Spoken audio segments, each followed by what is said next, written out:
Pramod sir అన్ని వివరంగా చెప్పారు. మన యొక్క తల్లిదండ్రులు మనకి ఈ పరిస్థితి ఏర్పాటు చేయడానికి కానీ మనకి అవకాశం ఇచ్చింది కానీ వాళ్ళందరూ సుఖంగా హ్యాపీగా మన మీద ఆధారపడి ఉన్నారు కాబట్టి మనం వాళ్ళకి ఏం చేయాలంటే ఏదైనా కానీ ఏ ఇన్సిడెంట్ జరగకుండా కరెంట్ కానీ అదేవిధంగా ఇతరులకు ఇబ్బంది కలగకుండా చేసుకోవడం ముఖ్య ఉద్దేశం. ముఖ్యంగా ఈ నేను లాస్ట్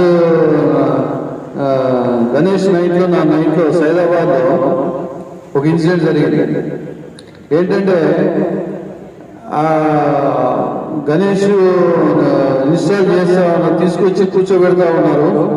కూర్చోబెట్టే టైంలో పైన వర్షం వస్తుంది. వర్షం వస్తే టార్పాన కట్టారు. ఆ టార్పాన పైన జియో వైర్ ఇట్లా పైకి ఇట్లా అనేదానికి ఆ వైర్ షాక్ అయ్యి 17 years బాయ్ అన్యాయంగా చనిపోయాడు.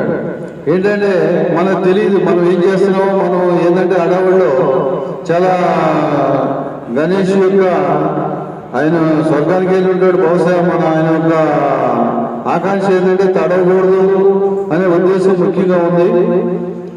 కానీ మనం కొన్ని జాగ్రత్తలు మాత్రం తీసుకోవాలి. అదేవిధంగా మన శాండిల్ కానీ అదే మీకు అవసరమైన ఏ విధంగానైనా నా నెంబర్ రాసుకోండి. 8712661564. మీరు ఏ ప్రాబ్లంలో కానీ కాంటాక్ట్ చేయండి.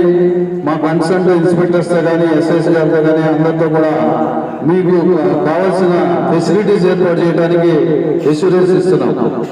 ముఖ్యంగా మీరు రోడ్ ప్యాచెస్ కానీ ట్రీస్ కటింగ్స్ కానీ ఇవన్నీ కూడా మీకే ఎక్కువ తెలుసు. మీకు ప్రాబ్లం గల్లీలో ప్రాబ్లం కానీ డ్రైనేజ్ ప్రాబ్లం కానీ మరి వాటర్ ప్రాబ్లం కానీ ఈ వర్షాలు బాగా కురుస్తున్నాయి. ఇవన్నీ కూడా మీకు ముఖ్యంగా అవగాహన ఎక్కువ ఉంటుంది. ఈ అవగాహన వల్ల మీకు మీ ఏరియాలో జరిగే ఇన్సిడెంట్స్ కానీ మీరు జరిగే ప్రాబ్లమ్స్ కానీ ముఖ్యంగా మీకు తెలుస్తూ ఉంటాయి. మీరు మా దృష్టికి తీసుకొస్తే ఆ ప్రాబ్లం సాల్వ్ చేసి మనం సవ్యంగా గణేష్ ఉత్సవాలు